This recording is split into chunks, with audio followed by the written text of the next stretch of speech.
নমস্কার বন্ধুরা, পপ কিচেনে সবাইকে স্বাগত। আজ আমি আপনাদের দেখাবো পাঁঠার মাংস দিয়ে আর চর্বি দিয়ে ঘুগনি, আর তার সঙ্গে থাকবে কড়াইশুঁটির কচুরি। এই দেখুন, জলটাকে আমি হালকা উষ্ণ গরম করে নিয়েছি। এই উষ্ণ গরম জলেই আমি মটরগুলোকে ভিজিয়ে দেব। আর কচুরি করতে লাগবে আমার ময়দার সঙ্গে সুজি, তাই সুজিটাকে আমি আগে ভিজিয়ে রাখবো। সুজিটা এখন ঢেলে দিলাম, আমি জল দিয়ে এবার এটাকে ভিজিয়ে দেব। মটরটা আমার অন্তত 3-4 ঘন্টা এই উষ্ণ গরম জলে ভিজানো থাক, আর সুজিটাও ভেজানো থাক। আর এদিকে মটরশুঁটি আমি ছাড়িয়ে নিয়েছি। মটরশুঁটি ছাড়ানো থাকলে আমার সেটাকে পুরটাকে রেডি করতে সুবিধা হবে। তাহলে বন্ধুরা, মটর আর সুজি এখন রেস্টিংয়ে থাকুক, আমরা বাকি কাজগুলো সেরে। পাশে আমি নিয়ে নিয়েছি খাসির মাংস সমেত চর্বি। এটা আমি ধুয়ে বেছে নিয়েছি। এখন এগুলো আমি প্রমাণ সাইজ মতো কেটে নিই। এই যে এইভাবে আমি মাটন আর চর্বিগুলোকে ছোট ছোট করে কেটে নিয়েছি।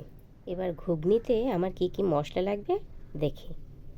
নিয়েছি তেজপাতা, সাদা জিরে, শুকনো লঙ্কা আর গরম মশলা। এগুলি আমার লাগবে সোমবার দিতে ব্যবহার করব তখন। এটা আমি নিয়েছি জিরে, ধনে, শুকনো লঙ্কা আর একটা তেজপাতাকে শুকনো খোলায় ভেজে নিয়ে গুঁড়ো করে নিয়েছি।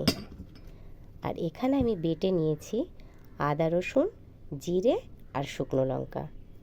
তাহলে চলুন এবার রান্নার কাছে যাওয়া যাক। এবার বন্ধুরা, আমি মটরটাকে পেস্ট করে নেব। তার জন্য ছাড়ানো মটরটা আগে দিয়ে দিলাম, 3টে কাঁচা লঙ্কা, 3 কুচি রসুন, আর দিয়ে দিচ্ছি ছোট ছোট কুচি করা আদা।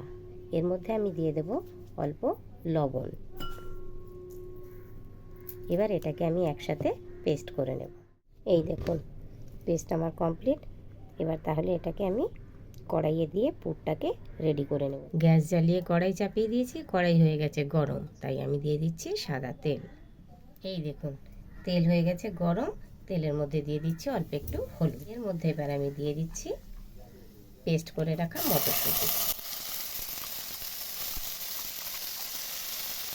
এর মধ্যে আর লবণ দেব না, তার কারণ পেস্ট করার সময় আমি একবার লবণ দিয়ে দিয়েছি। কি সুন্দর কড়াই থেকে ছেড়ে আসছে, তার মানে এটা প্রায় হয়ে এসছে। এবার আমি এর উপর দিয়ে দিচ্ছি একটু বেসন। বেসনটা দিয়ে দিলে কি হবে, এই পুরের বাইন্ডিংটা খুব সুন্দর হবে। দেখুন কি সুন্দর কড়াই থেকে একদম ছেড়ে এসেছে, আর লেগে যাচ্ছে না কড়াইয়ে, তার মানে পুরটা কমপ্লিট হয়ে গেছে। কচুরিতে এবার এই পুরটা দেওয়ার জন্য পারফেক্ট রেডি। তাহলে এবার আমি এটাকে নামিয়ে, এবার আমি ময়দাটা মেখে নেব। আমি নিয়েছি 750 ময়দা। এর মধ্যে দিচ্ছি 200 গ্রাম আটা, আর দেব স্বাদ মতন লবণ, আর দেব চিনি, সাথে দিয়ে দিচ্ছি সাদা তেল। তেলটা আমি একটু বেশি পরিমাণে দেব বন্ধুরা, যাতে কচুরিগুলো খাস্তা হয়। আগে আমি এগুলোকে ভালো করে হাত দিয়ে মিশিয়ে নেব।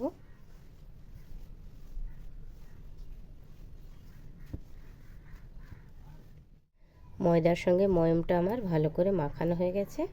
এই দেখুন, একদম সুন্দরভাবে মিক্সড হয়ে গেছে। এবার আমি আগে থেকে ভিজিয়ে রেখেছিলাম সুজি, সেই সুজিটাকেই দিয়ে মেখে নেব। সুজিটা একদম সুন্দর ভিজে নরম হয়ে গেছে। এবার আমি সুন্দর করে সবগুলোকে একসাথে মেখে নেব। প্রয়োজনে অল্প অল্প জল দেব, আর জল দিয়ে মাখবো। এবার দেখুন ময়দাটা কি সুন্দর আমার মাখা হয়ে গেছে। এর মধ্যে এবার আমি ওপর থেকে একটু সাদা তেল লাগিয়ে রেস্টিংয়ে রেখে দেব। এইভাবে আমি আধ ঘন্টা রেস্টিংয়ে রেখে দেব। তাহলে দেখুন রেস্টিং হয়ে গেছে, একেবারে ময়দাটা ফুলে কি সুন্দর তুলতুলে হয়ে গেছে। এবার এগুলো আমি ডো তৈরি করব। ডো তৈরি করে তার ভেতরে পুর ঢুকিয়ে রাখব। বন্ধুরা, আমি এইভাবে আগে লিচি একটা কেটে নিলাম। এইবার আমি এরকম বাটির মতন তৈরি করে নিচ্ছি। তার মধ্যে আমি আগে থেকেই পুর তৈরি করে রেখেছি, সেই পুর দিয়ে দিচ্ছি। এই পুরটাকে দিয়ে আবার এই বাটিটাকে আস্তে আস্তে এরকম করে মুখটা মুড়ে নিয়ে সিল করে দিচ্ছি। এবার মুখের কাজটা একটু এরকম লম্বা করে নিয়ে সেটাকে আবার এরকম ঘুরিয়ে ঘুরিয়ে চেপে দিচ্ছি, তাহলে মুখটা আমার সিল হয়ে গেল। তারপরে আবার এরকম করে আমি আর একটু পাক দিয়ে নিলাম। ব্যাস, এইভাবে আমি লেচিগুলো সব তৈরি করে নিয়ে নেব। এদিকে মটর দেখুন একদম ভিজে বড় বড় হয়ে গেছে। এবার আমি এটা প্রেসার কুকারে 3টে সিটি দিয়ে নেব। গ্যাস জ্বালিয়ে আমি প্রেসার কুকার বসিয়ে দিয়েছি। এবার আমি প্রথমে 3টে সিটি দিয়ে নেব মটরগুলোকে। আমি প্রেসারে 2টো সিটি মেরেছি। এবার আমি প্রেসারের ঢাকনা খুলছি, খুলে এর মধ্যে আমি দিয়ে দেব কেটে রাখা আলু। আলুগুলো একটু বড় সাইজের কেটেছি, আলু দিয়ে দিচ্ছি। আর এর মধ্যে আমি দিয়ে দেব একটু হলুদ, রং হওয়ার জন্যে। এবার এটাকে আমি আবার আরেকটা সিটি দিয়ে নেব। তেল বসিয়ে দিয়েছি, তেল গরম হয়ে গেছে। এবার তেলে আমি সোমবার দিয়ে দিচ্ছি। প্রথমে দিয়ে দিলাম জিরে, তার মধ্যে দিয়ে দিচ্ছি তেজপাতা। এর ভিতরেই আমি দিয়ে দেব কুচিয়ে রাখা পেঁয়াজ। পেঁয়াজগুলো বন্ধুরা আমি কিন্তু কিউব শেপে কেটে কেটে নিয়েছি। পেঁয়াজে কালার চলে এসছে, ভাজা ভাজা হয়ে গেছে। এর মধ্যে আমি বেটে রাখা মশলাটা দিয়ে দিচ্ছি।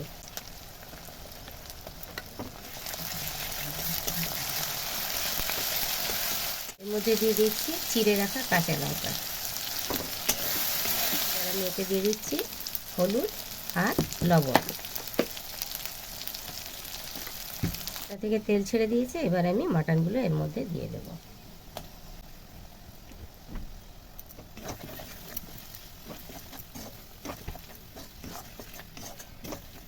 এর মধ্যে দিয়ে দিচ্ছি চর্বিগুলো।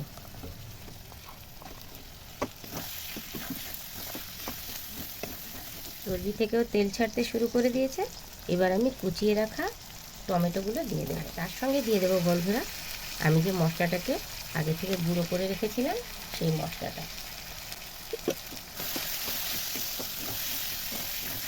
দেখুন মাটনটাও সুন্দর কষানো হয়ে গেছে। এবার আমি এর মধ্যে দিয়ে দেবো অল্প জল। এর মধ্যে আমি দিয়ে দিচ্ছি সিদ্ধ করা এই যে মটর আর আলু। বন্ধুরা এবার আমি এর মধ্যে দিয়ে দেব গোলমরিচের গুঁড়ো আর দিয়ে দেব গরম মশলা।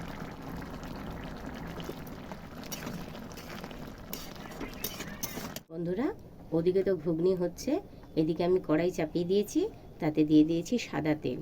তেলও গরম হয়ে গেছে।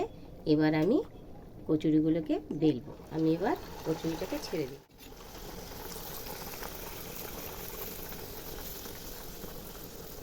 দেখুন বন্ধুরা কচুরিগুলো কীরকম সব ফুলকো ফুলকো হচ্ছে।